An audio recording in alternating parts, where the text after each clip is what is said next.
नाज़रीन आदाब, आप देख रहे हैं बिग बुलेटिन। मैं हूं आपके साथ अबू हुरैरा और बिग बुलेटिन में आज फिर एक बड़े इशू और बड़े मुद्दे की हम बात करेंगे। और आज का इशू है सऊदी अरब और ईरान के दरमियान बढ़ती कशीदगी। आज पूरे इसी इशू पर हम बात करेंगे।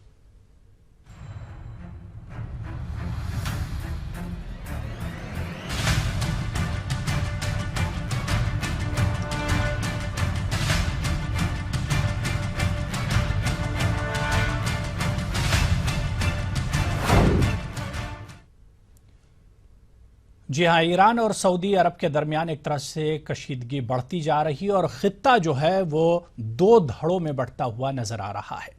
ईरानी सदर हसन रूहानी ने सऊदी अरब पर ताज़ा हमला किया है।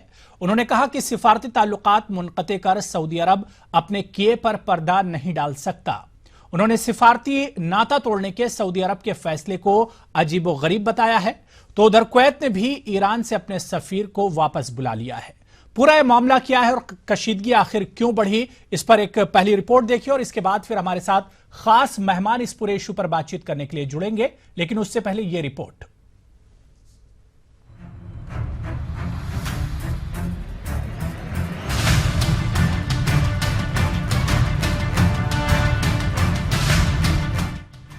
ईरान ने सऊदी अरब पर तीखा वार किया है। ताज़ा कशीदगी के पस मंज़र में सऊदी अरब के जरिए किए इक़दामात की हसन रूहानी ने नुक्ताचीनी की है। उन्होंने कहा कि सफारती ताल्लुकात तोड़कर सऊदी अरब अपने किए की पर्दापोशी नहीं कर सकता। ईरानी हुकूमत के तर्जुमान मोहम्मद बाकर नौबख्त ने तेहरान में सऊदी सफारत खाने पर हो रहे हमले की मजम्मत की। उन्होंने मजीद कहा कि मामले की हर जाविये से जाँच की जा रही है। ईरानी पुलिस ने इस सिलसिले में 50 अफराद को गिरफ्तार भी किया है।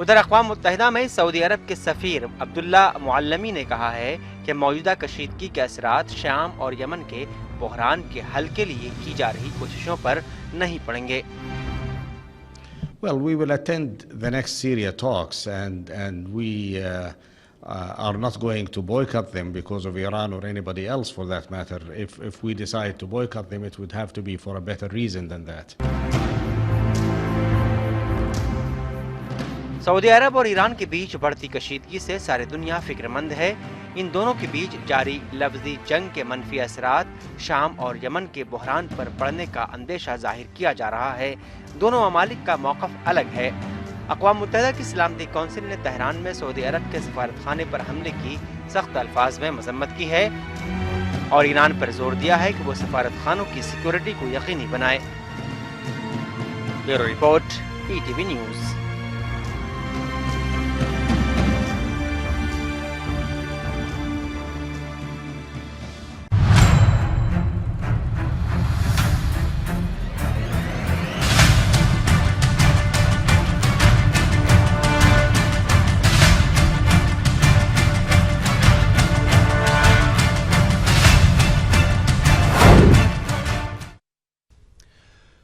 तो आइए इस पूरे इशू पर बातचीत करने के लिए चार खास मेहमान हमारे साथ जुड़ चुके हैं। बहुत जल्दी अपने मेहमानों का हम आपसे तारुफ करा दें। हमारे साथ आलमी उमूर के माहिर फिरोज मीठी बोरवाला जी मुंबई से जुड़े हुए हैं। मौलाना जलाल हैदर नकवी साहब शिया आलिम दीन हैं और अरब ईरान ताल्लुकात पर नजर रखते हैं। दिल्ली से जुड़े हुए हैं मौलाना जलाल साहब। इसके अलावा मौलाना मकसूद इमरान साहब आलिम दीन हैं, आप बेंगलुरु से जुड़े हुए हैं। और इन तमाम हालात के ताज़ा अपडेट लेने के लिए हमारे साथ मोहतरमा समीरा अजीज साहिबा सऊदी अरबिया में जद्दा से हमारे साथ फोन लाइन पर जुड़ी हुई हैं। अपने तमाम मेहमानों का इस खास प्रोग्राम में खैर मकदम करते हैं। समीरा अजीज साहिबा, सबसे पहले आपके पास आना चाहेंगे कि ईरान और सऊदी अरब के हालात को देखते हुए ताज़ा अपडेट क्या कुछ हैं, क्योंकि आप जद्दा में मौजूद हैं। क्या कुछ देख पा रही हैं इस इशू को लेकर? इस इशू को लेकर मैं यही देख रही हूँ कि सब जगह टेंशन है, सब जगह फिक्र है जो कुछ भी हो रहा है। और इसकी जिम्मेदार अगर दोनों ममालिक में, सऊदी अरबिया में और ईरान में, और जो कुवैत है या दूसरे अलाइज हैं जो सऊदी अरबिया को जो है वो सपोर्ट कर रहे हैं और वो ये समझते हैं कि ईरान में जो भी उनका जो सलूक है वो गलत है। वो इसका तो जिम्मेदार मैं इस वक्त ईरान को ही समझती हूँ, जो कुछ भी सऊदी एम्बेसी के साथ सऊदी के साथ हुआ जी। वो यकीनन काबिल मजम्मत था, और जो भी मजम्मत उसके नतीजे में सामने आई है वो सत्तान है, क्योंकि ईरान को ये चीज़ समझनी चाहिए है कि इस तरह की, क्योंकि सऊदी अरबिया ने अपना बयान दिया है कि उन्होंने कई दफ़ा 3 दफ़ा जो है वो मदद मांगी थी और उनकी मदद को खामोश कर दिया गया था, इग्नोर कर दिया गया था, जिसके नतीजे में ये सब कुछ हुआ। तो अब जी। इसके नतीजे में सऊदी अरबिया पे इल्ज़ाम लगाना ईरान की तरफ से मैं समझती हूँ बिल्कुल गलत है कि ईरान को चाहिए कि अपनी जिम्मेदारी को समझे और घर में ना सिर्फ मिडिल ईस्ट में अपनी जो पीस और अमन का क़याम है उसमें अपना जो है वो सही तरीके से ईमानदारी से अदा करें। बिल्कुल बिल्कुल। समीरा, एक चीज और जानना चाहेंगे कि ये जो कशीदगी है दोनों ममालिक के दरमियान क्या पूरे खित्ते के लिए खतरनाक साबित हो सकती है?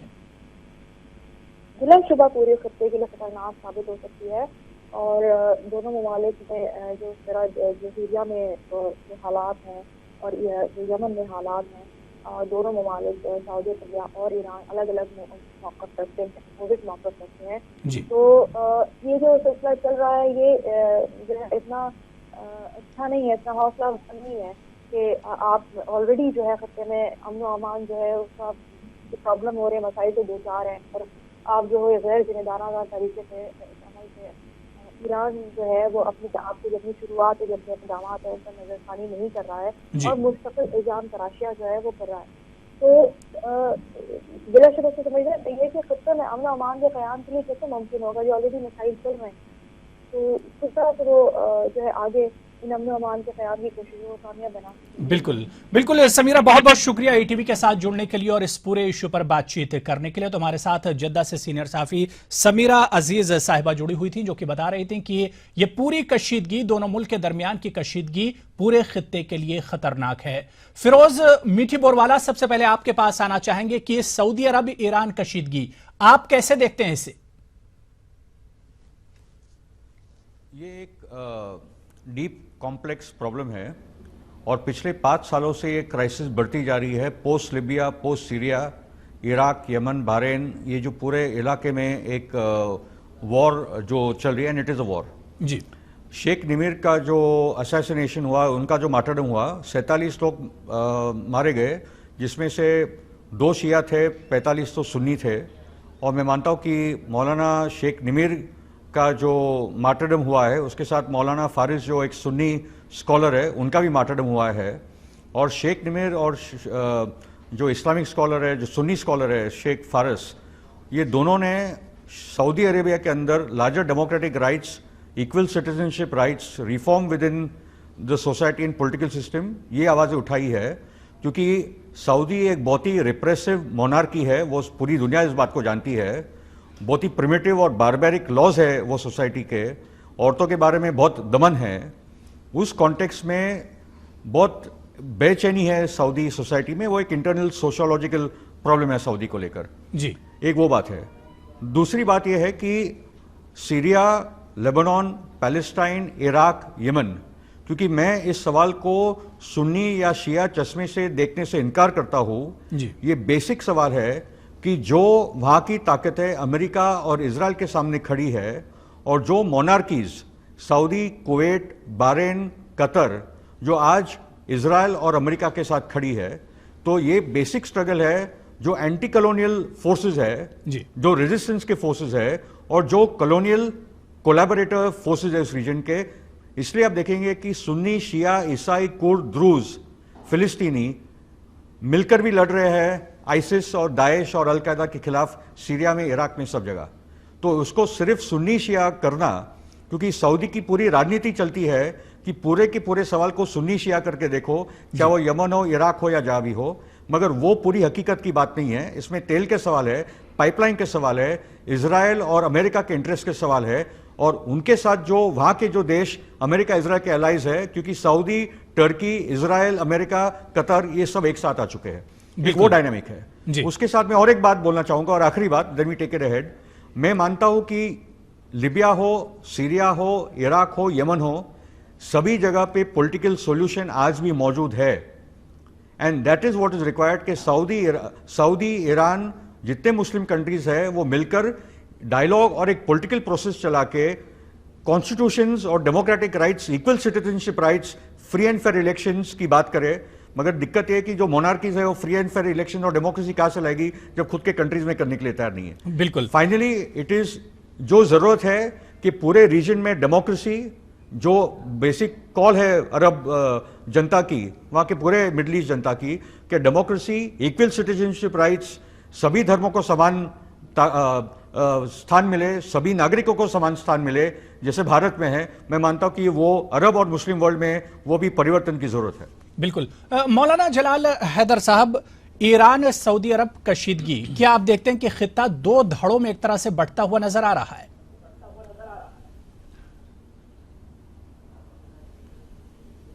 ये दो धड़ों में बट रहा है, बल्कि हमेशा से ही एक ऐसी कोशिश रही है कि जब कभी कोई इस तरह का मामला सामने आता है जो हुकूक इंसानी से ताल्लुक़ रखता हो, या सऊदी अरबिया में इस तरीके की आवाज़ उठाने वाले लोगों के साथ जब कुछ इस तरह मामलात पेश आते हैं, जैसा कि आयतुल्लाह बाक़िर अन-निम्र के साथ पेश आया है, तो उस मौके पर इस मामले को दो फ़िरक़ों का रंग देने की कोशिश की जाती है, जिससे पूरे खित्ते के अंदर एक तनाव की जो सूरत हाल है वो पैदा तो होती है, मगर वो पैदा इसलिए की जाती है ताकि इजराइल और अमेरिका जैसे मुल्कों को फ़ायदा पहुंचाया जा सके।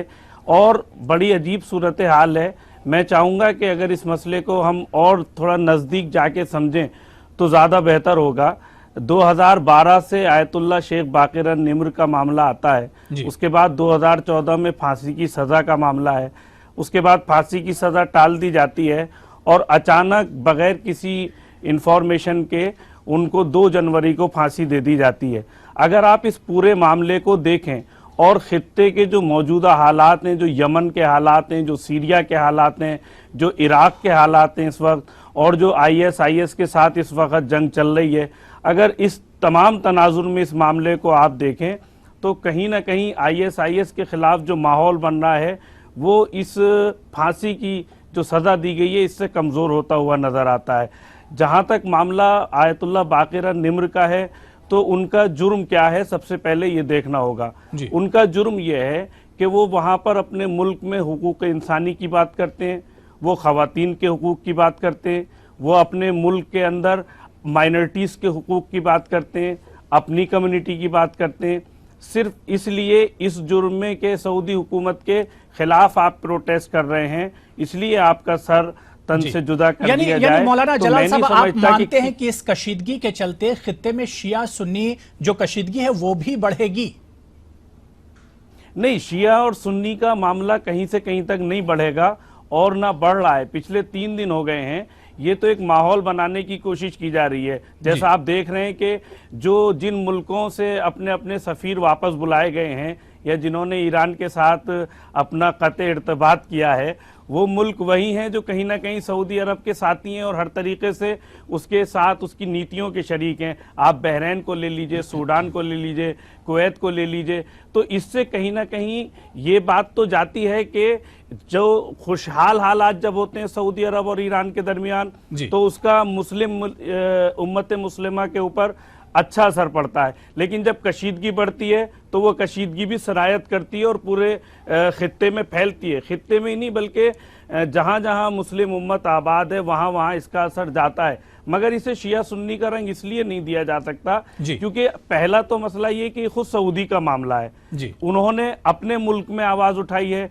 दूसरे, एक डेमोक्रेसी की आवाज़ को उठाने की खातिर किसी को कत्ल कर देना, तो ये मैं नहीं समझता कि कहीं तक भी ये मानवता है या कोई इस्लामी कोई अमल है। तो इस एतबार से इसे शिया सुन्नी के नहीं बल्कि इंसानी और गैर इंसानी के तनाजुर में देखा जाना चाहिए। बिल्कुल। मौलाना मकसूद इमरान साहब, आपके पास आना चाहेंगे कि मगरबी एशिया की क्या नई दर्जेबंदी आप देख रहे हैं जिस तरह से ईरान और सऊदी अरब में कशीदगी बढ़ी है?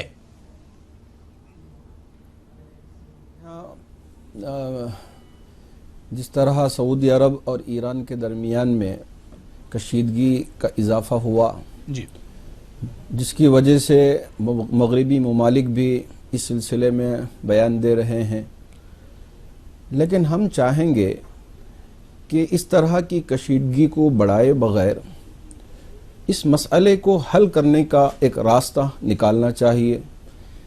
किस तरह कि ये शिया सुन्नी और यानी शिया मुसलमान और सुन्नी मुसलमानों के दरमियान में कशीदगी बढ़ाने की पूरी कोशिश की जा रही है। ऐसे में इसको हम ज़्यादा बढ़ावा दिए बग़ैर, वो सऊदी हुकूमत का मामला है, तो उन लोगों तक हमारी बात को भी पहुंचाया जाए कि जो उन्होंने जो फ़ैसला किया गया वो कुरान के तनाजुर में फ़ैसला किया नहीं किया, वो सारी चीज़ें वो जानते हैं। लेकिन उसको लेकर दोनों मुल्कों के दरमियान में और इससे बढ़कर पूरे आलम के दरमियान में एक तनाज़ा पैदा हो जाए और एक कशीदगी पैदा हो जाए और शिया सुन्नी के दरमियान के इख्तिलाफ़ को यानी भड़काया जाए, ये बिल्कुल मैं समझता हूँ कि ये गलत तरीक़े का माहौल बनता जा रहा है। हम इसे रोकना चाहिए। हमेशा हमारा मतमे नज़र ये होना चाहिए कि दहशतगर्दी के ख़िलाफ़ हम सब मिलकर लड़ें। बिल्कुल, सिर्फ मुसलमान नहीं, सिर्फ गैर मुस्लिम नहीं, सिर्फ हिंदू नहीं, बल्कि पूरे आलम के लोग जिनके अंदर इंसानियत का एक उन्सुर पाया जाता है, वो लोग आगे आएं, आगे आकर दहशतगर्दी का मुकाबला करें और दहशतगर्दी को ख़त्म करने की कोशिश किया करें। जैसा कि अभी मौलाना ने जिक्र किया, ISIS और इस जैसी तंजीमें जिस तरह से काम कर रहे हैं, वो लोग तो बड़े आराम से रहेंगे कि इसलिए कि अब उनका मसला दब जाएगा और शिया सुन्नी का मसला उठ जाएगा। अब इस मसले को दबाने के लिए इस तरह की बातें सामने बिल्कुल जाहिर सी बात है कि दहशतगर्दी को दहशतगर्दी के नजरिए से ही देखना चाहिए, ना कि मजहब और मजहब से उसे जोड़ा जाना चाहिए। बिल्कुल, छोटा सा यहाँ पर ब्रेक लेंगे। तीनों खास मेहमान हमारे साथ जुड़े हुए हैं और ब्रेक के उस पार हम बात करेंगे कि ईरान और सऊदी अरब की कशीदगी क्या मुस्लिम दुनिया पर क़यादत की जंग है। इसी पूरे इशू पर आएंगे छोटे से ब्रेक के बाद।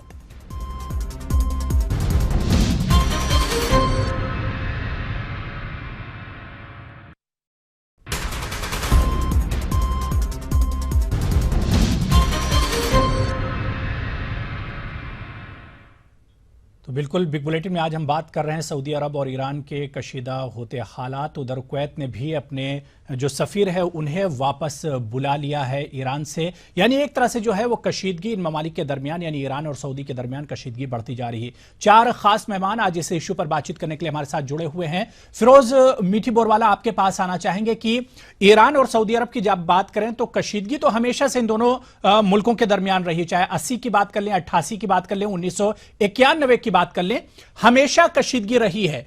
एक चीज आपसे समझना चाहेंगे फिरोज साहब कि असल ये जंग है काहे की? क्या मुस्लिम दुनिया पर चौधराहट की असल जंग है, मुस्लिम दुनिया पर क़यादत की जंग है दोनों मुल्कों के दरमियान? फिरोज साहब।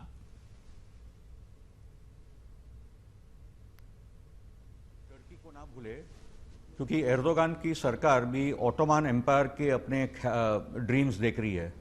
तो ये एक त्रिकोणी बैटल है जिसमें सऊदी, ईरान, टर्की, और ये टाइम पे टर्की जिसका बेसिकली मुस्लिम ब्रदरहुड वाली आइडियोलॉजी है एर्दोगान की, और सऊदी की जो वहाबी सल्फी आइडियोलॉजी है, और ईरान की जो एक शिया आइडियोलॉजी है, ये एक रियलिटी है जिसके आधार पर ये आइडियोलॉजिकल बैटल भी चल रही है।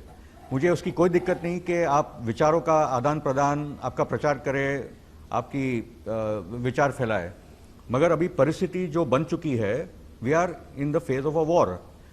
और मैं जानना चाहूंगा जो टर्निंग पॉइंट आता है वो 2006 की जंग, जब इजराइल हमला करता है लेबनान पे और हिजबुल्लाह उनको रोकने में कामयाब होता है। और सिर्फ हिजबुल्लाह की बात नहीं है, जो लेबनीज नेशनल रेजिस्टेंस है वो पूरा का पूरा कामयाब हुआ हिजबुल्लाह इजराइल को रोकने में। तब जाके सऊदी और इजराइल का अलायंस खुलकर बनने लगता है। और 2006 से आप देखेंगे कि सऊदी, इजराइल और अमेरिका, और अमेरिका का मतलब है कि टर्की भी क्योंकि नेटो का पार्ट है, तो एक अलायंस बनने लगता है। और 2011 से लिबिया, क्योंकि अभी सऊदी और कतर का जो एजेंडा है कि उनका तेल तो तेल है ही, मगर वो लिबिया का भी लूटेंगे, वो इराक का भी लूटेंगे, वो सीरिया का भी लूटेंगे। बिल्कुल, दिस इज द पोजीशन, क्योंकि लिबिया में इन लोगों ने मिलकर लिबिया को नोच डाला। बिल्कुल, और उसमें और एक बात कहीं ना कहीं फिरोज साहब ये लड़ाई एक तरह से तेल की भी है इन खित्तों में, अगर इस खित्ते पर नजर दौड़ाई जाए। दूसरी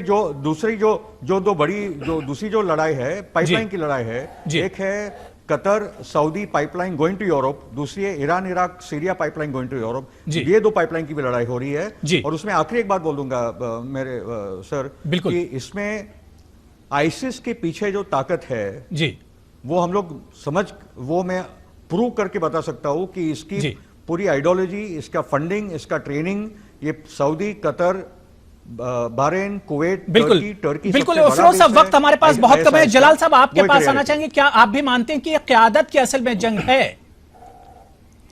नहीं, मैं क़यादत की तो जंग नहीं है, लेकिन हाँ इतना ज़रूर है कि ईरान जो एक इस्लामी जमहूरिया है और 1979 में जब ईरान में इनकलाब आया तो ईरान के जो इनकलाब के रहनुमा थे आयतुल्लाह खुमैनी, उन्होंने पूरी उम्मत मुस्लिमा को इत्तेहाद का पैगाम दिया जी। और उसी नीति पर आज जमहूरिया इस्लामी ईरान पूरी तरह से चल रहा है।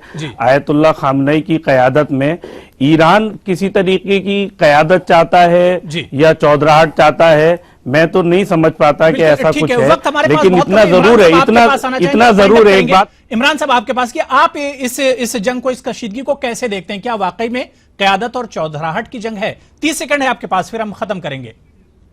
नहीं, बिल्कुल क़यादत और चौधराहट की जंग ये हरगिज नहीं है जी। हम चाहते हैं कि घर का मामला है, घर के मामले को घर की हद तक सुलझाने की पूरी कोशिश करना चाहिए।